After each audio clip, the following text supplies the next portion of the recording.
Saya lihat itu anak-anak SD sudah pintar membaca. Nah, saya bandingkan dengan mereka, waduh, mereka sudah pintar, saya sudah tua, mau belajar lagi. Jadi sebetulnya saya menyesal, sangat-sangat menyesal, tidak sejak 15 tahun lalu saya masuk Islam. Seandainya saya...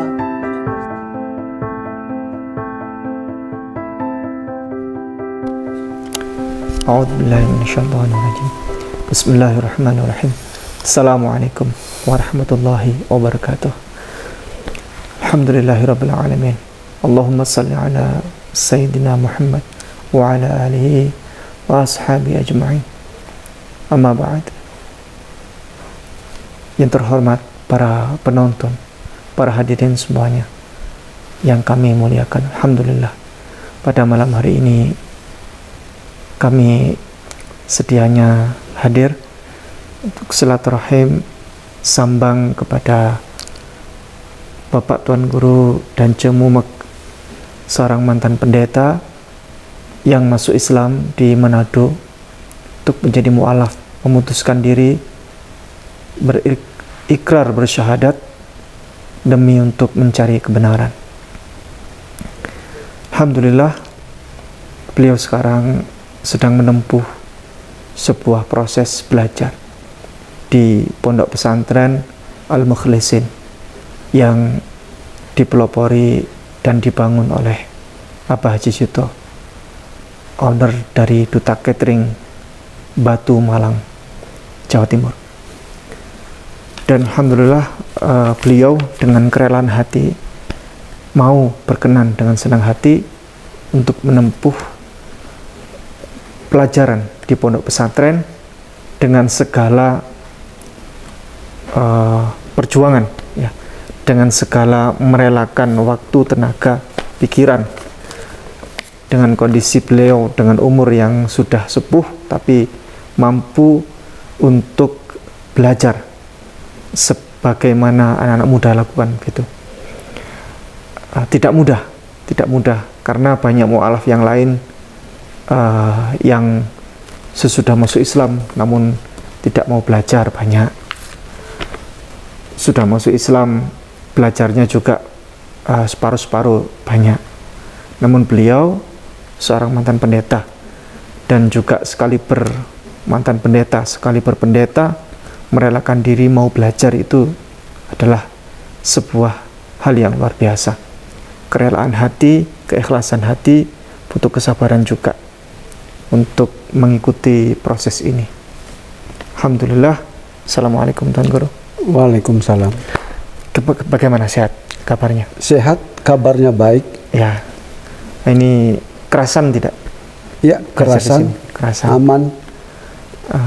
Bahasa kerasan tahu? Iya. Kerasan ini bahasa Indonesia separuh Jawa ya. Iya. Kerasan itu artinya adalah tahan ya. Atau ya betah. Nah, betul, iya. Betah. Kalau bahasa Indonesia asli betah. Tapi kerasan sudah jadi juga bahasa umum, bahasa serapan ya. Iya, serapan. Bahasa daerah, bahasa Jawa. Iya. Ini sudah mulai larut malam. Kami bisanya sambang malam ya. Jadi sudah 1 minggu lebih ini. Alhamdulillah kami baru sambang di sini. Rasa rindu kepada Tuan Guru, ingin tahu bagaimana kondisinya dan lain sebagainya. Bagaimana, apa saja yang didapat di pesantren ini? Iya, banyak hal. Ada beberapa pelajaran. Ya. Ya, terutama belajar pengenalan huruf Arab. Ya. Mulai dari Iqra, ya, alfabetis, lalu yang terutama ditekankan belajar Al-Fatihah. Al-Fatihah, betul. Iya. Dan saya belajar di sini full, ya, setiap hari, Senin sampai hari Minggu, pagi dan sore. Ini ada beberapa pelajaran setiap hari dari jam 10 sampai jam 11.30. Ya. Senin ilmu fik dasar, Ya. lalu Selasa praktek sholat, Rabu fikih dasar, Ya. Kamis praktek sholat, demikian juga Jumat fik dasar, Ya. lalu Sabtu praktek sholat, dan hari Minggu juga fik dasar. Lalu istirahat sejenak, Ya. istirahat makan, lalu langsung jam 4 sampai jam 5 baca tulis Al-Quran. Ya. Terus menerus Senin, Selasa, Rabu, Kamis, Jumat, Sabtu. Bahkan juga ada pelajaran tambahan, talim masjid, akidah dan tanya jawab. Ya. Dan akidah dan tanya jawab juga. Lalu terus menerus taklim masjid dan ya terus menerus. Ya. Ya. Dan ada beberapa ustadz yang memang memiliki potensi seperti Ustadz Huda, Ustadz Asmuni, Ustadz Mutakwin, Ustadz Adi, Ustadz Alvin, Ustadz Yursil, Ustadz Muhammad, dan Ustadz Toha. Ya. Mereka adalah pengajar-pengajar yang betul-betul berpengalaman sesuai dengan ilmu yang mereka tekuni. Tuan Guru sudah kenal satu-satu? Iya, mereka sudah kenal satu-satu karena sistem belajarnya bukan kelas privat. Bukan kelas privat, betul. Iya, jadi mereka mendatangi saya langsung. Ya. Ya, jadi lebih terarah. Ya. Dan metode ini kemarin yang lalu itu Abah Cito yang merangkum ya, yang meramu seperti ini. Karena kalau Tuan Guru ikut yang kelas tidak efektif. Iya. Tidak efektif karena di situ pelajarannya sudah bukan lagi untuk mu'alaf, tapi untuk pendidikan yang lebih efektif untuk anak-anak akademik gitu. Dan Tuan Guru harus privat karena privat itu jauh lebih efektif insya Allah karena interaksinya itu jauh lebih interaktif ya. Iya. Kalau ada privat head to head begitu. Nah, ya, apa kendalanya kurang lebih yang dialami sekarang? Iya, saya pikir tidak ada kendala. Iya. Iya. Kalau makan, Tuan Guru bagaimana makannya caranya? Wah, juga itu aman. Aman. Iya. Dikirimin Setiap hari setiap hari dikirimin. Iya. Justru kelebihan makanan di sini. Waduh. Iya, duta catering ya. Duta Iya, catering. tapi kan yang utamanya itu belajar. Iya, betul. Iya. Betul. Nah, ini saya lihat ini adalah salah satu kitab yang dipakai di pondok pesantren di sini. Iya. Ini adalah kitab legendaris.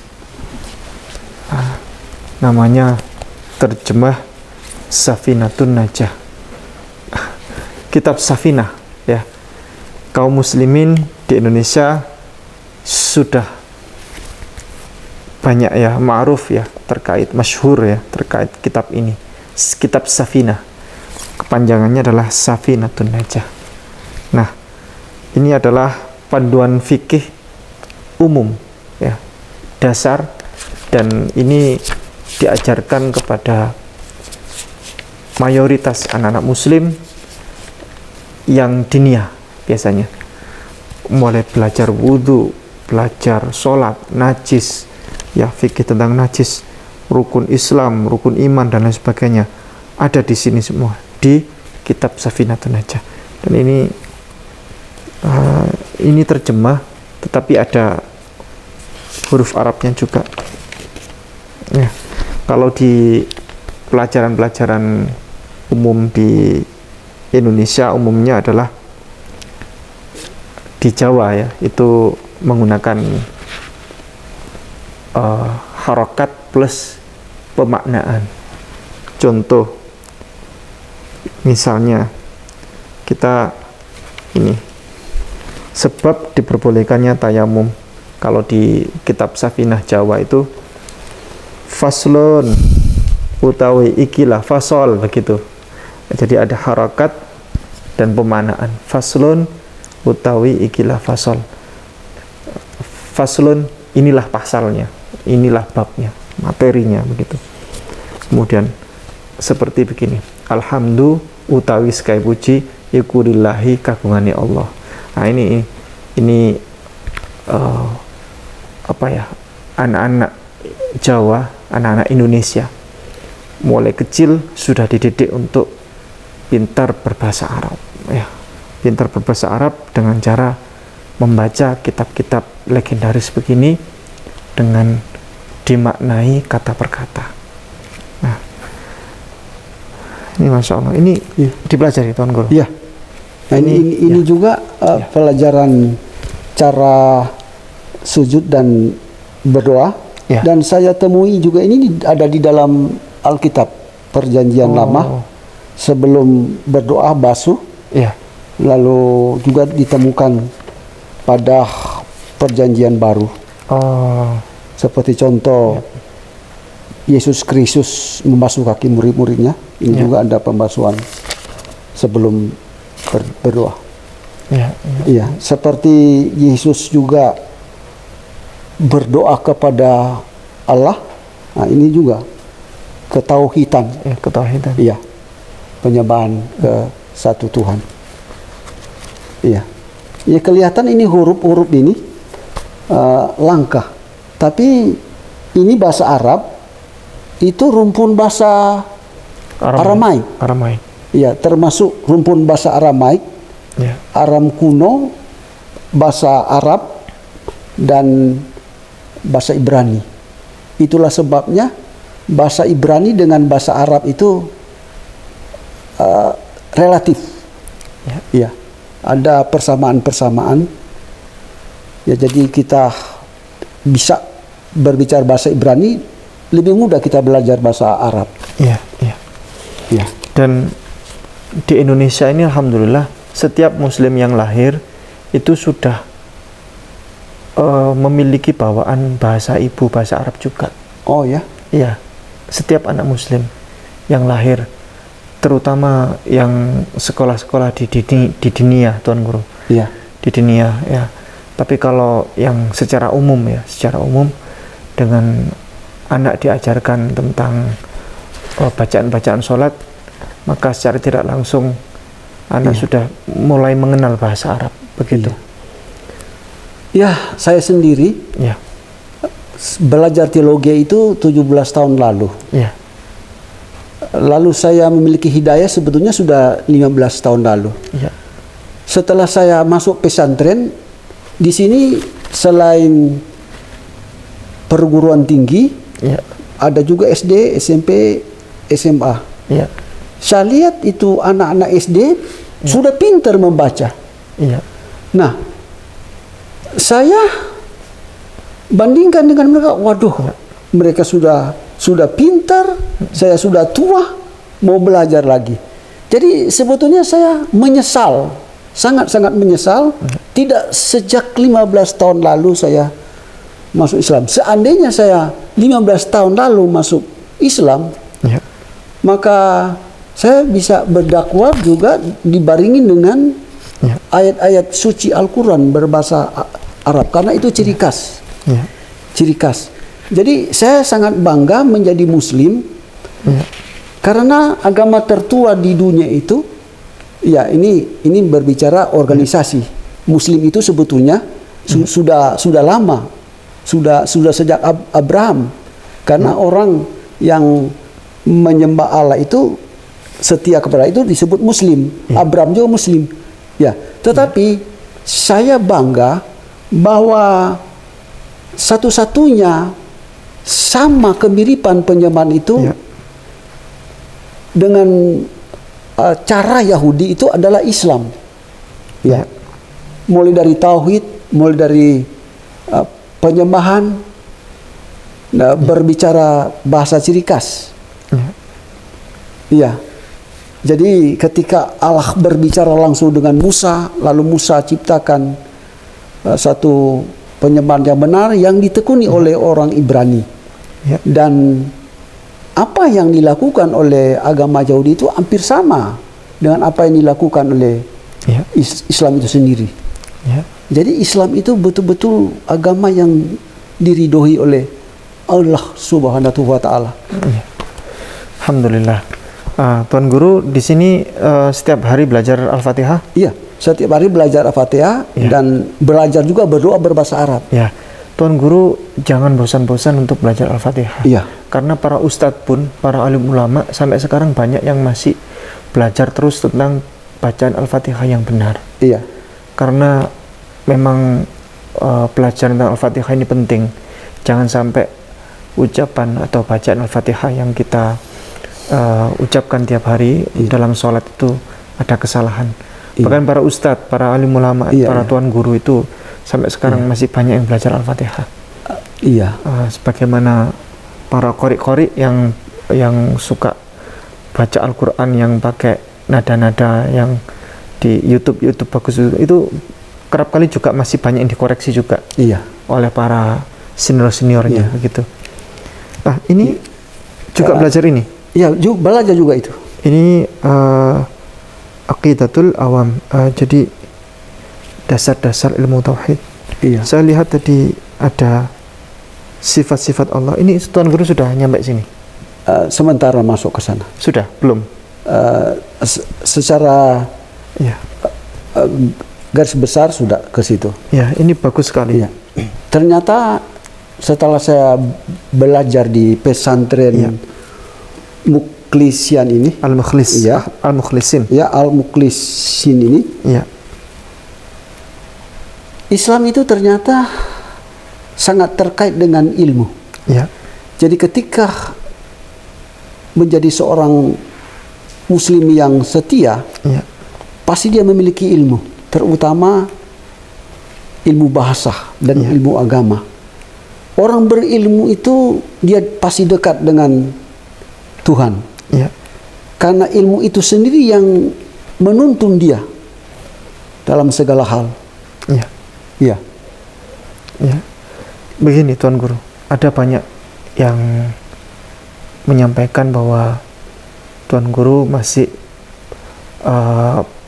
harus belajar terkait penyebutan nama Allah. Begini para hadirin, tolong untuk diketahui bahwa Tuan Guru Bapak Dan Mumek ini adalah seorang mantan pendeta yang transisi dari kekristenan menuju Islam. Beliau ingin berusaha menjadi muslim yang kafah, dan tentu bawaan-bawaan dari kebiasaan sebagai pendeta, apalagi sebagai pendeta. Beliau bukan jemaat. Beliau dulu bukan jemaat biasa, namun beliau lebih dari itu. Beliau seorang pendeta. Pasti bawaan-bawaan itu masih banyak yang tidak bisa tiba-tiba hilang begitu ya Tuan Guru. Contoh, menyebut nama Allah, beliau masih transisi, masih belajar terus. Beliau semangat belajar. Menyebut nama Allah harus berubah begitu. Dari Allah dulu kan berkhotbah Allah kan begitu Tuan Guru ya. Jadi tolong disadari, tolong jangan dibully, tolong jangan dicemooh bahwa Tuan Guru ini adalah seorang mantan pendeta yang berubahnya ini masih karena bawaan yang default yang dulu itu harus beliau kerja keras untuk merubahnya begitu. Gitu. Jadi memang seorang pelayan Allah itu pada saat khotbah kan versi Kristen itu pasti masih terbawa-bawa, terutama penyebutan ketuhanan. Kalau Kristen kan langsung Allah, tapi kalau Islam Allah.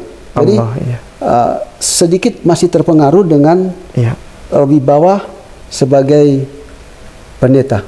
Memang kalau saya waktu di sekolah kitab itu, memang dosen mengajarkan khotbah semangat. Memang dalam dunia Facebook itu, ini Pak Pendeta kalau khotbah terlalu keras. Itu memang versi Pantekosta itu begitu.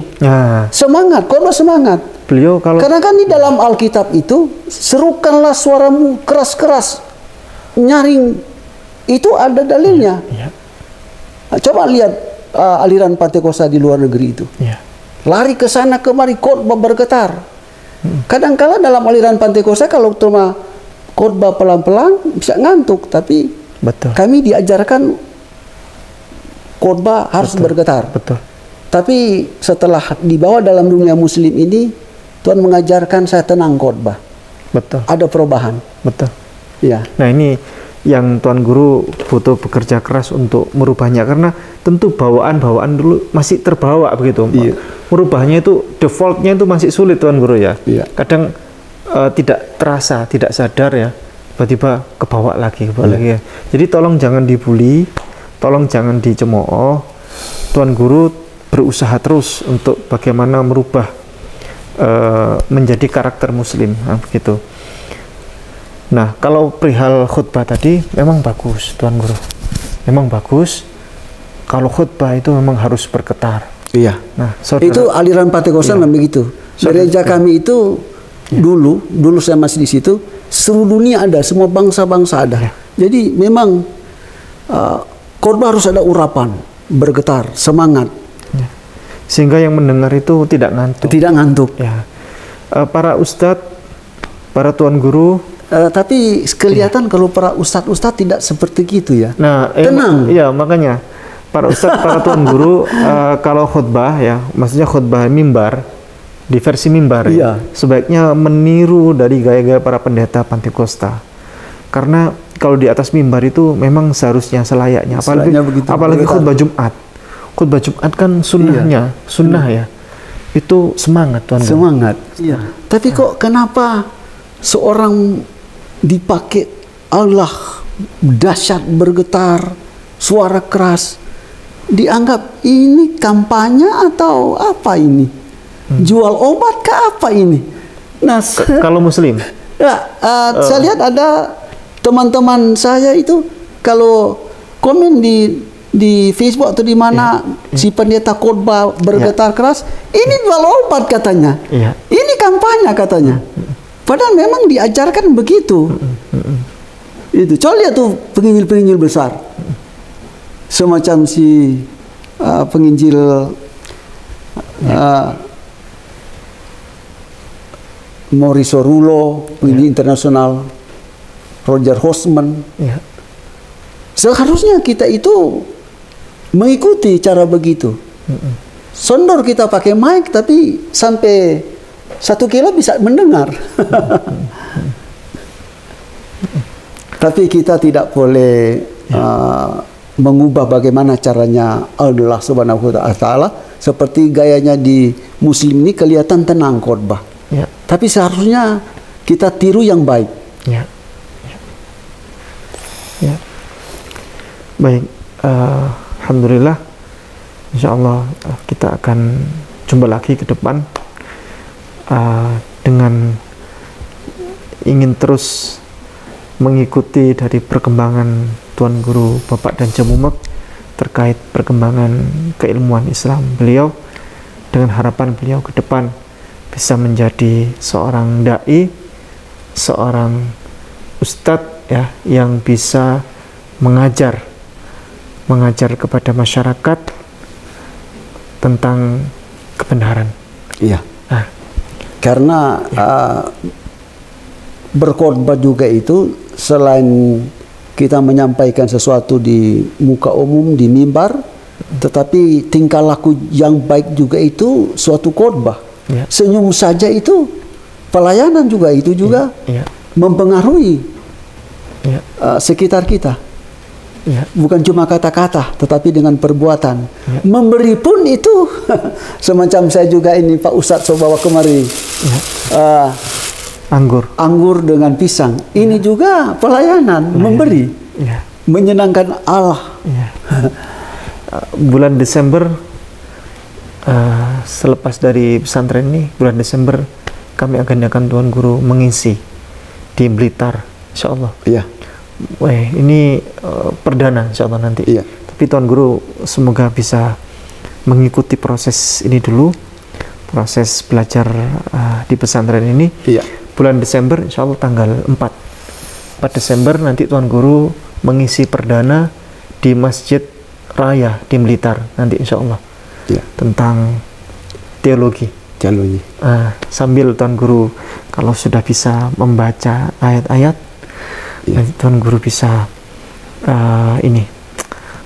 membacakan dalil-dalil dari Al-Quran. Iya, itu yang utama. Atau dari hadis sambil dibacakan Arabnya. Iya. Sambil begitu Tuan Guru, insya Allah. Begitu barangkali. Iya. Kita akan jumpa lagi. Iya. Saya sangat senang sekali kalau diskusi sama Tuan Guru Bapak dan Cemuma, karena memang default beliau adalah default berbicara, defaultnya berceramah, berkhutbah. Jadi seneng beliau nih ya, kalau diajak ngomong ya seneng. Ya, jadi defaultnya beliau berbicara begitu. Kalau ketemu sama tapi beliau, saya bukan pintar ngomong. Ya. Ngomong apa adanya aja. Ya. Nah, kenapa saya tadi bilang bahwa untuk sekaliber beliau, sekelas beliau butuh kesabaran yang lebih besar untuk bisa mengikuti pondok pesantren, karena default beliau yang berkhutbah, biasa berceramah, harus merelakan diri untuk tunduk dan patuh dengan pengajaran dari seorang ustadz. Ya. Untuk diam dulu sejenak, mendengarkan dari petuah-petuah dari pengajaran dari seorang ustadz. Betul. Yang biasanya mengajar, beliau biasanya mengajar, tapi beliau sekarang diajar. Itu butuh kerelaan, butuh kesabaran, kerelaan hati untuk bisa menerima hal ini. Tidak mudah. Apalagi beliau adalah seorang mantan pendeta, dan kami sangat menghargai betul, menghormati betul dengan sikap dari Tuan Guru Bapak dan Cemuma untuk bisa menerima, mengikuti proses belajar mengajar ini di pesantren. Terima kasih. Kita akhiri. Ya. Oke. Jazakumullah khairan katsiran. Assalamualaikum warahmatullahi wabarakatuh.